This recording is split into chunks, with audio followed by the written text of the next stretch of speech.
Hello, Jenny. Thank you for taking the time to do this interview with Threshold Music Global. My first question is, was there a moment in your teenage years that felt like the start of your own adventure? Well, I always loved nature. I loved being outside. And as I got older, I was aware of what was going on in the environment, that it was polluted. There was a lot in the news, and I wanted to do something about it. So when I got into the Sierra Club, they wanted to protect the environment, and I thought, what would be more important than clean air and water? And so I worked very hard, various ways to protect clean air and water. And at that time, South Carolina was taking a lot of nuclear waste to Savannah, and we learned that there were cracks in the place where they were burying it, and that they were going to build a new nuclear plant. So we would go and speak at hearings and, bring up the fact that they weren't being careful, and that it could get into our water. So we did a lot of that kind of thing, and writing letters to politicians, begging them to make sure that they were being careful and we didn't want them to accept nuclear waste in our state, just our own, not everybody else's. Also, household hazardous waste was a problem because I started realizing that everything that we had, when it was made, there were hazardous products that were left over, and they would just put them in the ground or in the water.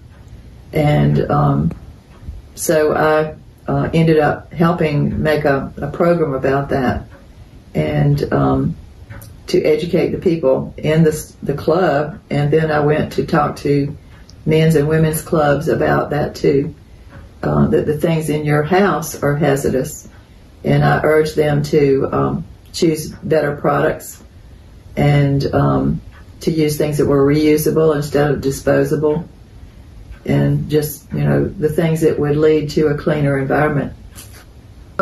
Here is our second question. So who or what inspired you most at that time? Well, as a young girl choosing what to study at college, my aunt, she was very vivacious. She had 4 children. She taught first grade for years, and yet she had a beautiful life in the country. And so I aspired to be like her. So I studied teaching English. I studied elementary teaching, and I minored in art. My mother said, "You will never earn a living as an artist." So I was an elementary teacher for a while. What was the most courageous decision you made in your 20s? Well, I was married, and my husband and I had a really nice house, and we decided to sell it and buy an 88-year-old house that was very rough. We would have to redo the whole thing. So and his parents cried when they saw that we had bought this old house and 10 acres of land in the country. But we had a wonderful time fixing it up. Okay, some people say love is an adventure. What do you think about that? Yes, but I didn't know what to do with my adventure. I just did what I thought, and did what I thought was right, but I didn't know the Lord at that time, so it didn't always work. We had lots of fun doing organic gardening and repairing the house and getting to know all the old country people out in the country. Had a lot of good times, but when decisions came, when hard times came and we disagreed, we didn't know how to handle that. And so I regret that I didn't know Jesus at that time, because I didn't know what the ideal was for marriage. I hadn't seen a lot of really happy marriages. Yes, it was courageous to even get married, but I was in love. What were some turning points or big changes in your middle years? Well, my first husband and I got a divorce, so I had to go back to work. And I didn't want to teach elementary school anymore, so I made a portfolio of my art, and I applied at the newspaper as an advertising artist. So I worked there for about 16 years. And all the artists there were young and single.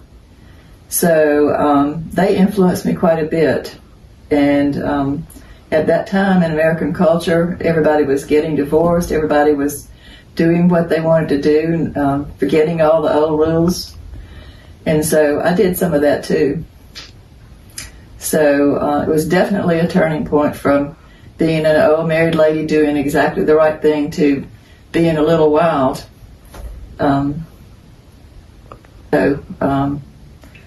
Another turning point was when I got divorced from my second husband. That really grabbed my attention because I was really in love with him, and I thought maybe I was a Christian, but I wasn't. And we were going to get married, and when we married, after about 5 years, I'd been very happy with my second husband. But after about 5 years, I thought, have I gotten away with it? No, because my second husband had a lot of emotional problems, and we started having problems in our marriage, and I didn't know how to deal with it, and he didn't know how to deal with it. So we ended up getting a divorce. So at that time, I was looking into different religions, and I thought, all these religions just give you something to do. I need help. It's not like I want to be told what to do. I need something to come and help me. And so I ended up choosing Jesus. And I didn't want anything else that I had done wrong to come back and haunt me. And God showed me the verse, who can set me free from the body of this death? Jesus Christ, the righteous. So I said, Jesus, I don't even know if you're real. I hope you are, because my life feels like it's all out of control. Please come in my life and help me put it back together. And at that very moment, I felt peaceful. And from then on, I knew I was different. And I said, Lord, I don't know what to do next. So I started reading the Bible, listening to Christian radio, and a lady in my office was a Christian, black lady, and she recognized that I was kind of confused, and she discipled me.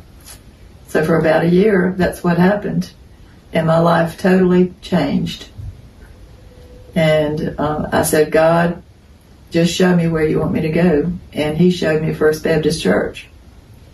So it has been a wonderful place. They had a lot of Bible studies for people that were in a life crisis, and how God could heal you.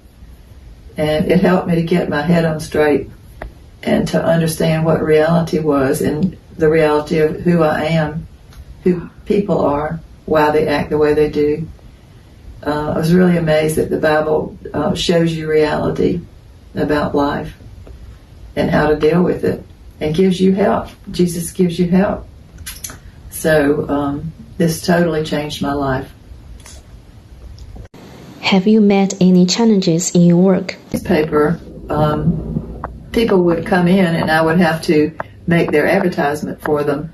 And it started to be, people would come in. When I first was at the newspaper, we would have ads for the movies. And my boss would say, please draw a black bathing suit on this woman. She's revealing too much to be in the newspaper. But by the end, I think 16 years, they were putting all kind of things in the newspaper. People would come in, they had a topless bar, and I was supposed to do an ad for that. And as a Christian, I didn't want to do that. So I would say to my fellow artists, could you do that one? Just give me one of yours, and you do that one and I'll do one of yours. Because I didn't want to participate in that. So I tried to get into the news department and do illustrations for news articles. But at that time, the computer was coming in, and they said, you don't have enough computer skills. And I didn't want to do a computer. So I was an artist. I like to draw and do things that way. but times were changing, and so I had to end up. That's why I ended up saying, God, what should I do? I want a different career. And that's when I had been a Christian about 5 years, and I was listening to the Christian radio one day, and it said, you don't really need to know Chinese to go to China and speaking and teach English. So I ended up doing that, and it showed me that there was a new career I could do, teaching English. And so I went to China for a couple of years, just 6 weeks for seminars. The teachers, Chinese English teachers, would come for seminars, and I loved it. And so I came back, and I realized I didn't know enough about teaching English, so I decided to go to CIU, Columbia International University, and take the International Teaching English as a Foreign Language degree, master's. And when I got out, I did work in the school system, but you could not really earn a living doing that. So what I ended up doing was I worked at CIU to help the professors and with artwork, and I ended up volunteering to teach English at First Baptist Church. So I used my degree that way and got involved in working with internationals. Would you be willing to share some lessons you've learned from your marriage? I just feel really guilty about how selfish I was then. Second husband and I were, we didn't have children.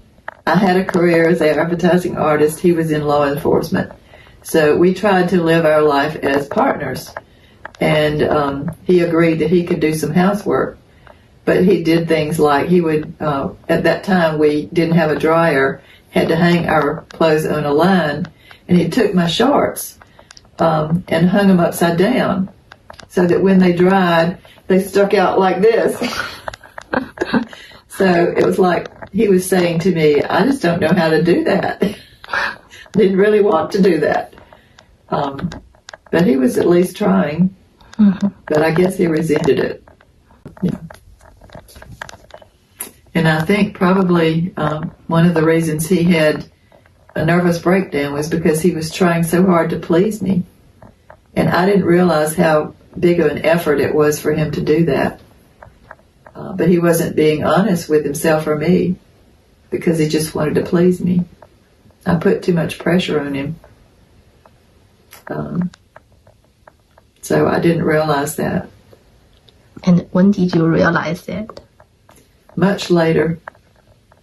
About 30 years later, as a matter of fact. We got divorced, and it was 30 years. We'd been divorced about 30 years, I think, and he had become a Christian in the last couple of years before he died. And after he died, his sister was in Tennessee, and I helped her go through his belongings. And I saw some of his paperwork that talked about when he was married to his first wife, and she didn't understand his being in law enforcement. It's very hard to be married to a person that's a policeman because they have to run off at any minute and help with a crime scene. And there you are, and you don't know if you'll see them for several days. You worry about them and worry if they'll get killed. So it's a big stress on a marriage to be in law enforcement. And he wanted to please me because he had not been able to please his first wife. So he would do things like bring me coffee in bed and things like that. He was so sweet.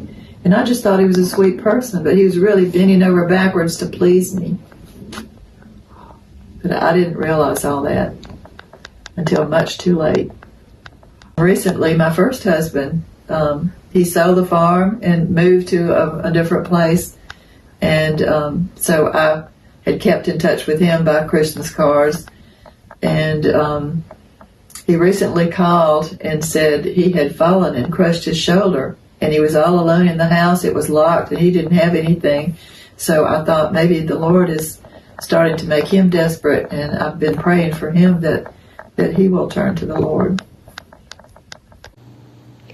Could you please share your senior life with us? Well, they always said when you retired, and I retired at 70. I loved my job at CIU, so I asked if I could work till 70, but I retired then. And at first it's go-go. So I did a lot of travel, and then it's slow go. And I'm in that stage now where I do as much as I can, but I'm tired sometimes. And then it's no-go, where I can't. I haven't gotten there yet. Several of my friends are that way. They can't really get out. They don't drive anymore. They feel pain from arthritis, or they have an issue like cancer that they're dealing with. I've had several cancers, but God has been good to me, and I haven't had to have treatment. I just had an operation, and that was it, because they found it early. But I found that I do better with structure. And so, like Monday is my laundry day, and the day that I work on my Sunday school lesson. Tuesday, I type the Sunday school lesson and do housework. Wednesday, I work on Wednesday night Bible study. Thursday, I go visit my friend and take her lunch because she's shut in. Friday, I do yard work. Saturday, yard work. Sunday, I'm at church. So I just have days when I do things. But of course, a lot of times things interrupt that, special parties or whatever. But I try to have a structure, and I have to write everything down because my memory is not as good.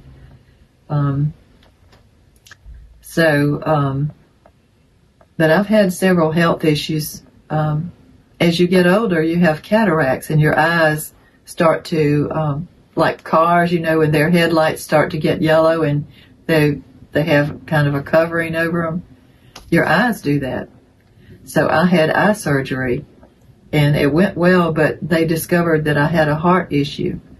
My heart stopped beating regularly. It was irregular.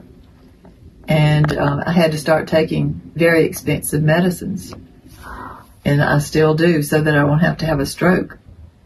Also, I have high blood pressure, and my parents had high blood pressure, so it may be from heredity.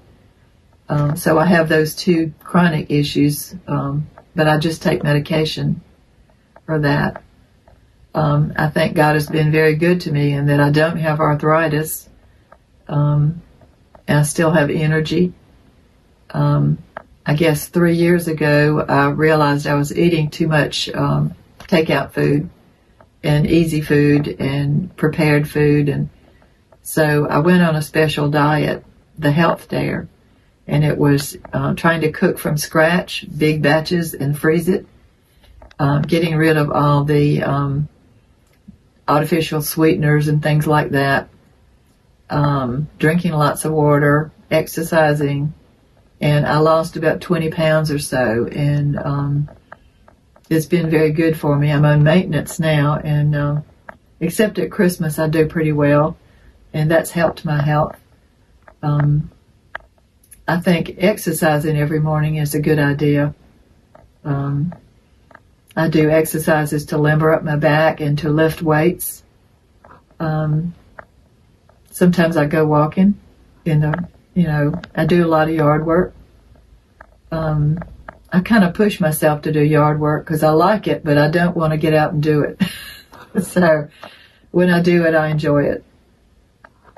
And it's part of my exercise. Before we wrap up this interview, is there anything you'd like to say to younger people? Well, recently I went to something at CIU as a speaker that said, you have a job and you have work. Your job is what you do during the week to earn money, but your work is what God created you for. And you need to find out why He created you. What is your purpose? He had a picture of a horse running, just a beautiful horse running, a dolphin swimming, an eagle flying. He said those are doing the work that God created them to do. What were you created to do? And I thought to myself, I have found what God created me to do, and it's teach English using the Bible. It gives me great joy. And I think when you do that, even if you don't earn a lot of money doing it, it gives you joy. You're fulfilled. That's really meaningful. Is there anything else you'd like to add? Well, I thought that I would be going to China right after I finished CIU because I thought God was calling me to go over there full time to teach English. But my parents got ill, and they were elderly. They were in their 80s, and they had a lot of health issues. Dad loved to garden, but he got to where he'd have to go out to garden. He would crawl back to the house. He couldn't stand up again, and they didn't drive anymore. And so they were bored. They were sitting around watching TV, hurting, and out arguing with each other. And they got to abusing alcohol. And at that time, I was social drinking. At that time, I was going out with friends to bars and meeting people and drinking and dancing and having a good time. And I realized that when I was sad, I would drink. And I realized at that time that I might be addicted to alcohol if I kept on. So I made a vow when I became a Christian not to drink anymore for that reason. Because I think God gives each of you weaknesses too. And I thought that might be a weakness. Food is a weakness with me. I can eat too much if I'm not careful. And I could probably get involved with too much alcohol. So I think another thing that young people could think about is, what are my weaknesses? And just try to avoid the things that are your weakness. Thank you so much for sharing with us today.